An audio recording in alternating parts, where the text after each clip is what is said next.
맥체인 성경 읽기 188일차입니다. 성도 여러분, 우리가 인생에서 가장 크게 실수할 때는 언제입니까? 정보가 부족할 때만 실수하는 것이 아닙니다.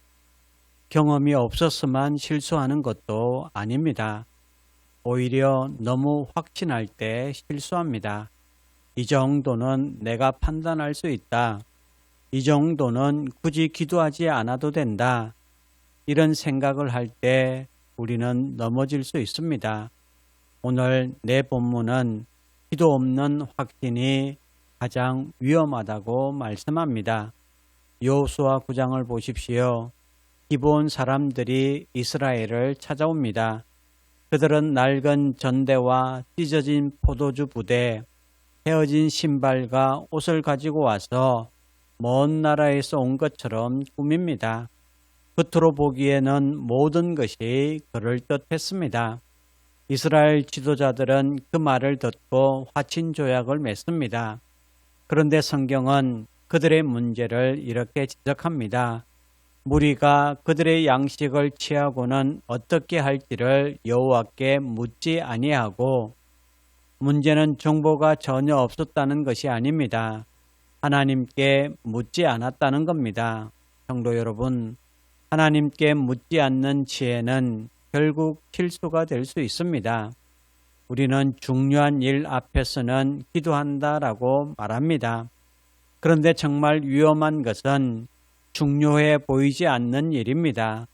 너무 익숙해서 기도하지 않는 일, 내 경험으로 충분하다고 여기는 일, 바로 그 자리에서 실수가 시작될 수 있습니다.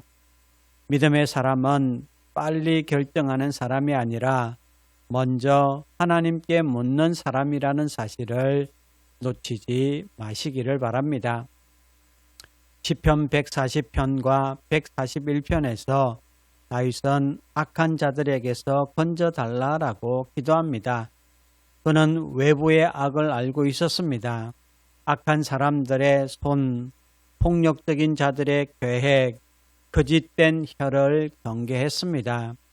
그런데 다윗의 기도는 거기서 멈추지 않습니다. 그는 이렇게 기도합니다. 여호와여, 내 입에 파수꾼을 세우시고 내 입술의 문을 지키소서. 다윗은 악이 밖에만 있다라고 생각하지 않았습니다. 내 입술도 위험할 수 있습니다. 내 마음도 악으로 기울 수 있습니다. 내 욕망도 나를 죄의 자리로 끌고 갈 수 있습니다. 기도는 악한 사람에게서만 우리를 지켜주는 것이 아닙니다. 기도는 악에 물들 수 있는 나 자신에게서도 나를 지켜줍니다. 그러므로 악에 빠지지 않는 사람은 날마다 하나님께 자신을 지켜달라라고 기도하는 사람입니다.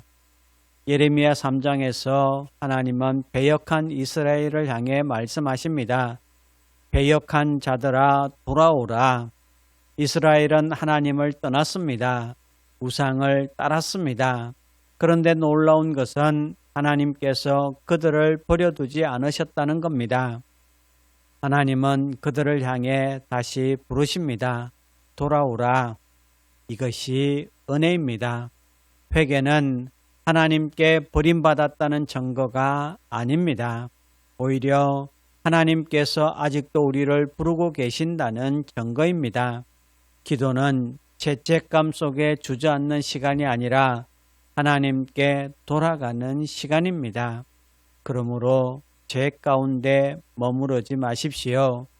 부끄럽다고 숨지 마십시오. 이미 늦었다고 포기하지 마십시오. 하나님은 돌아오는 자에게 용서의 은혜를 베푸십니다. 마지막으로 마태복음 17장을 보십시오. 제자들은 변화산에서 예수님의 영광을 봅니다. 그러나 산 아래서는 귀신 들린 아이를 고치지 못하는 자신의 연약함을 경험합니다. 그들은 영광도 보았지만 실패도 경험했습니다. 믿음의 사람이라고 실패가 없는 것은 아닙니다. 제자라고 해서 처음부터 성숙한 것도 아닙니다. 중요한 것은 실패 후에 어디로 가느냐입니다. 제자들은 예수님께 나와 묻습니다. 우리는 어찌하여 쫓아내지 못하였나이까? 이 질문이 중요합니다.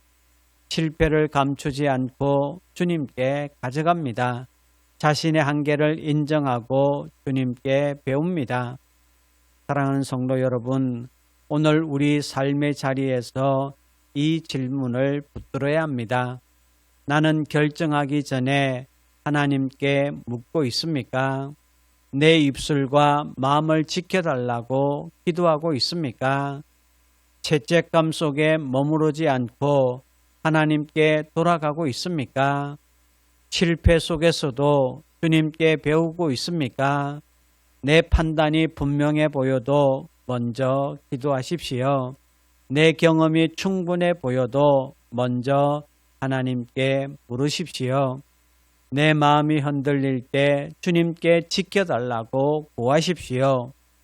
오늘도 주님 앞으로 나아가 기도함으로 하나님과의 관계가 깊어지고 하루하루 성장해 가는 성도 여러분 되시기를 주님의 이름으로 축원합니다.